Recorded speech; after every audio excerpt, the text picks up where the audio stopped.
अस्सलाम वालेकुम। This is me Usman. और आज कोई भी पाकिस्तानी फ़ैन खुश नहीं है।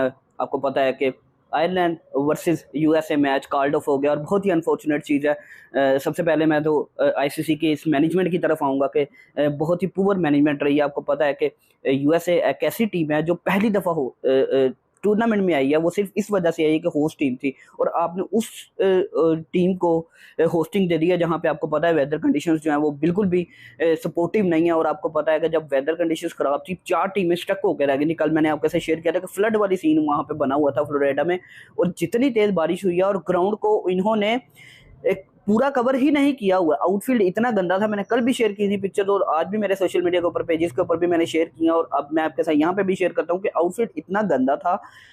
बारिश 3 साढ़े 3 4 घंटे से बारिश बिल्कुल भी नहीं हो रही थी, सिर्फ वेट आउटफील्ड की वजह से मैच जो है वो नहीं हो सका। और इंतहाई पुअर मैनेजमेंट आईसीसी की है। मैं बिल्कुल यहाँ पे आईसीसी को क्रिटिसाइज करूंगा कि जिस तरह उन्होंने मैनेजमेंट किया, बहुत ही पुअर और पैथेटिक किस्म की मैनेजमेंट रही है। आपको पता है इतने श्रीलंका जैसी टीम बारिश की वजह से बाहर हो गई है, न्यूजीलैंड की टीम बाहर हो गई है, तो मतलब कि बहुत ही अनफॉर्चुनेट चीज़ है और पुअर मैनेजमेंट आईसीसी की तरफ से देखने को मिली है। और इतनी गंदी, एक ही उनके पास सिर्फ वो रूलर था जिसकी वजह से वो पानी को जो है वो बाहर निकाल रहे थे और फिर उधर जाके उसको क्लियर कर देते, फिर वो मतलब इतनी गंदी मैनेजमेंट है कि आपको यार, आप आईसीसी का इवेंट, बड़ा इवेंट जो है वो होस्ट करने जा रहे हो और आपके पास फैसिलिटीज नहीं है। और अगर यही काम अगर पाकिस्तान या कोई और नेशन एशियन टीम ने किसी ने किया होता, छोटी टीम मतलब लाइक श्रीलंका हो गई, बांग्लादेश हो गई, आप तो आप लोगों ने बहुत इशू क्रिएट करने थे। लेकिन यही काम आईसीसी के यूएसए में हो रहा है, तो उसकी वजह से अब इन्होंने इस चीज़ के ऊपर बिल्कुल भी नहीं बोलना।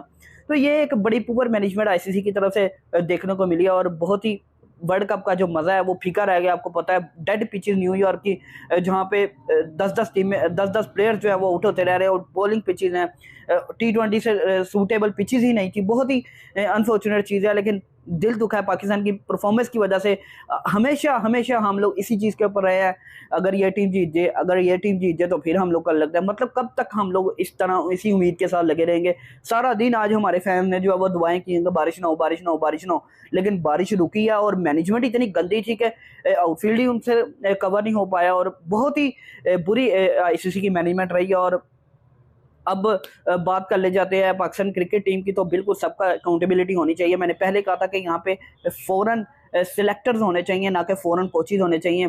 बाबर आजम, रिजवान, फ़खर जमान, सबकी क्लास लगनी चाहिए और सेंट्रल कॉन्ट्रैक्ट इनके जो 60-60 लाख रुपए के हैं, इनके ख़त्म करें। एडवर्टाइजमेंट कंपनी से ये जो ले रहे हैं सब खत्म करके डोमेस्टिक में इनको खिलाएं। 2026 से पहले इनको जो है वो डोमेस्टिक में नहीं आना चाहिए। इनको सबको कौम के साथ माफ़ी मांगनी चाहिए और इनको चाहिए कि 2-2 साल जो है वो डोमेस्टिक खेलें। ये कम से कम 4-4 5-5 साल से ये लोग सारे, कोई 8-9, ये सारे जो 10 लड़के हैं ये तकरीबन कंटिन्यूसली क्रिकेट खेल रहे हैं और अभी तक इनको ये गेम अवेयरनेस ही नहीं आई है। इतनी पुअर मैनेजमेंट, मतलब उनको पता ही नहीं है, रिजवान को पता ही नहीं है कि यार मैं स्ट्राइक रोटेट करता रहूँ, टिल दी एंड बैटिंग करूँ और हम लोग जीत जाएंगे ना। इस तरह का तो हम लोगों ने कुछ करना ही नहीं। इमाद वसीम ने इतनी गंदी बैटिंग की है इंडिया के अगेंस्ट, इस तरह खड़ा होकर खेल रहा था जैसे हम लोग के ऊपर, कौम के ऊपर एहसान कर रहे, सिंगल डबल करके। यार हद होती है। आजम खान को किस बेस के ऊपर लेके जी, कैरिबियन बहुत अच्छा परफॉर्म करते हैं जी, लीग की परफॉर्मेंस के ऊपर आप लोग लेके जा रहे हो, फिटनेस उसकी अच्छी नहीं है, कीपिंग उसने इतनी गंदी की है। जब आप इसी तरह के डिसीजंस लोगे तो फिर रिजल्ट्स भी यही आएंगे। आप लोगों ने मोहम्मद हारिस को सिलेक्ट क्यों नहीं किया, सलमान अली आगा को क्यों नहीं सिलेक्ट किया, आमिर जमाल को सिलेक्ट नहीं किया, वसीम जूनियर को आप इतनी देर तक आप लोगों ने उसको ट्रैवल करवाया, घुमा फिर आके लेके आते रहे हैं, कुछ भी नहीं किया। आपके पास जमान खान फास्ट बॉलिंग में था, आपने उसको पिक नहीं किया। तो मतलब आप लोगों की जब इस तरह की सिलेक्शन होगी यारी दोस्ती की बेस के ऊपर, आपके जब सिलेक्टर्स के ये मामला प्लेयर्स के साथ चलेंगे, उसामा मीर को इसलिए नहीं पिक किया जी उसकी वहाब रियाज कैसा बनती है, मोहम्मद हारिस को आपने इसलिए पिक नहीं किया कि जी उसकी वहाब रियाज साहब आपके जो बादशाह साहब हैं, चीफ सेलेक्टर साहब हैं, जिनको सो कॉल्ड आप लोगों ने सिलेक्शन चीफ सेलेक्टर नहीं रखा, लेकिन फैसले उन्हीं की तरफ से होते हैं। तो जब इस तरह की मैनेजमेंट रहेगी, आपको 2 साल, 2.25 साल से ज़्यादा वहाब रियाज को टीम के साथ हो गए हैं और आप रिजल्ट उनके सामने हैं। हर बंदा चेंज हो रहा है, लेकिन वहाब रियाज स्टिल कभी किसी ओहदे के ऊपर है, कभी किसी ओहदे के ऊपर है, कभी किसी ओहदे के ऊपर है। तो भाई अकाउंटेबिलिटी सबकी होनी चाहिए, सर्जरी सबकी होनी चाहिए, इन सबके सेंट्रल कॉन्ट्रैक्ट खत्म करें। 2026 के वर्ल्ड कप में फ्रेश टीम भेजे, चैंपियंस ट्रॉफी में अपनी फ्रेश टीम भेजे। हार ही रहे हैं, ये कौन सा 2 साल से जीत रहे हैं, हॉकी वाला हमारा हाल हो गया। इतनी गंदी मैनेजमेंट है हमारी। तो उनको गेम अवेयरनेस लिया प्लेयर्स को, सबके शाहीन, रिजवान, आमिर, सबकी अकाउंटेबिलिटी होनी चाहिए, सब प्लेयर्स की अकाउंटेबिलिटी होनी चाहिए, इसमें कोई शक नहीं है। बॉलर्स ने परफॉर्म किया ठीक है, लेकिन हम लोग सबकी अकाउंटेबिलिटी करनी है कि ग्रुपिंग क्यों हुई है टीम में ग्रुप्स बने हुए हैं। शाहीन ग्रुप अलहदा है, बाबर ग्रुप अलहदा है। बाबर के बाद बंदे थोड़े हैं या बंदे ज्यादा हैं, जो भी है, हम लोगों को रिजल्ट चाहिए, हम लोगों को इंडिविजुअल परफॉर्मेंस नहीं चाहिए। बाहर में गए आपके 4000 रन यार, हम लोगों को तो ट्रॉफी चाहिए ना। नेशन को आप लोग क्या दे रहे हो? हम लोगों ने 4 डालना आपके स्टैट से, जब आपके स्टैट्स का हमें को बेनिफिट ही नहीं है। आप लोगों के स्लो स्ट्राइक रेट का क्या फायदा, जब आपने हर टीम के अगेंस्ट आप लोग स्लो स्ट्राइक रेट के साथ खेले थे, जहां पे खेलने की जरूरत थी टिल दी एंड, वहां पे आप ना रिजवान खड़ा हुआ ना बाबर खड़ा हुआ। बहुत ही अनफॉर्चुनेट है, पूरे कौम का दिल बहुत ज्यादा दुखा हुआ है। वसीम अकरम की बात बिल्कुल ठीक है, सबको सैक करके इनको डोमेस्टिक में खिलाएं, 2-2 साल इनको रगड़ा दिलवाएं, इनके सारे सेंट्रल कॉन्ट्रैक्ट खत्म करें, और जो जो इन्होंने एड्स के थ्रू इन्होंने पैसे कमाए हुए हैं सारे डोमेस्टिक में लगाएं। यार हद होती है, इनकी वजह से मेरिट का धज्जियां उड़ा के रख दी हुई हैं इन्होंने।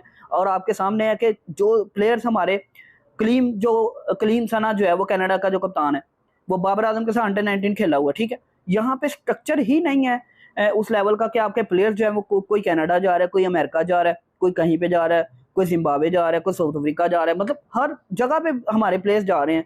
युगांडा में हमारे प्लेयर जा रहे हैं, जिम्बाब्वे में हमारे प्लेयर जा रहे हैं, मतलब वो कह रहे हैं कि यार पाकिस्तान से निकलो, कहीं और जाके खेल लो। इस लेवल का हमारा जब आपने आजम खान को सिलेक्ट किया था ना, आपने फिटनेस का बेड़ा गर्क करके रख दिया था। आपने इमाद वसीम को सिलेक्ट किया, आपने आमिर को उनकी रिटायरमेंट से वापस लेके आए और उनको वर्ल्ड कप खिला दिया। भाईजान आपके जो डोमेस्टिक के परफॉर्मर थे, आपने उनको क्यों नहीं खिलाया? तो ये एक बहुत बड़ा क्वेश्चन मार्क है कि आपके पीसीबी के चेयरमैन जो है वो क्या करते हैं। बहुत ही अनफॉर्चुनेट चीज़ है कि पहली दफ़ा हमारी टीम जो है 2026 में क्वालिफायर खेलने जानी, शर्म तरीन डूबने का मुकाम है इनके अंदर। इनको बगैरतों के अंदर कुछ शर्म थोड़ी बहुत कोई हया है तो ये खुद आके कौम से माफ़ी मांगे कि हम लोगों ने आपको 2-3 साल से जो है वो खपा के रखा हुआ है। आप लोगों को हर कोई एक ऐसा इवेंट नहीं आता, कोई एक ऐसा टूर्नामेंट नहीं आता जिसमें हम लोगों ने एक अपनी टीम के अलावा दूसरी टीमों के लिए भी दुआ की हो। आज हम लोग जैसे दुआ कर लेते कि यार यूएसए हार जाए आयरलैंड जीत जाए, यूएसए हार जाए आयरलैंड, पूरे जुम्मे के दिन सारी लोगों ने नमाजों में विर्द की तरह इनके लिए दुआ की है। तो मतलब जब तक यार आप अपनी परफॉर्मेंस की वजह से आगे नहीं जाओगे और ना आपके सिलेक्शन कमेटी जब तक ठीक नहीं होगी तब तक कुछ भी नहीं हो सकता। मेरे ख्याल से फॉरेन सिलेक्टर्स होने चाहिए ताकि वो किसी भी प्लेयर के साथ ज्यादती ना कर सकें। आपके फॉरेन कोचेस कुछ भी नहीं कर सकते जब तक आपके सिलेक्टर्स ने ही गलत प्लेयर को चूज कर दिया। वो कोच क्या करेगा जब आपके सिलेक्टर्स ही मिले जुले होंगे और वो आपको सिलेक्ट करके ही वो प्लेयर देंगे? कोच तो वही करेगा ना कोचिंग, जो उसको सिलेक्टेड प्लेयर्स मिलेंगे 15, 18 या 20 की साइड मिलेगी, वो तो उन्हीं की कोचिंग करेगा ना। तो फॉरेन कोचेस की बजाय फॉरेन सिलेक्टर्स मेरे ख्याल से होने चाहिए। बहुत ही दिमाग खराब हुआ है, कुछ भी समझ नहीं आ रही कि क्या मैं आपके साथ बात करूं। दिल बहुत ज्यादा दुखा है। इस दफा इन्होंने बहुत पुअर परफॉर्मेंस दिया। यूएसए से हम लोग हार गए, इंडिया से इतना क्लोज मैच हम लोग जीत सकते थे, लेकिन बहुत ही अनफॉर्चुनेट चीज़ रही है, पैथेटिक परफॉर्मेंस रही है दोनों मैचेस में हम लोगों ने। अब हम लोग ई फैल्स और इन चीज़ों के ऊपर चले गए। बहुत दिल दुखा है आपका, कुछ भी बोलने की हिम्मत और वो नहीं हो रही है। मैं वीडियो को यहीं पे क्लोज करूँगा। मुझे अपनी दुआओं में याद रखें। इंशाल्लाह अगली वीडियो में मुलाकात होगी। टिल देन बाय बाय, अल्लाह हाफिज़।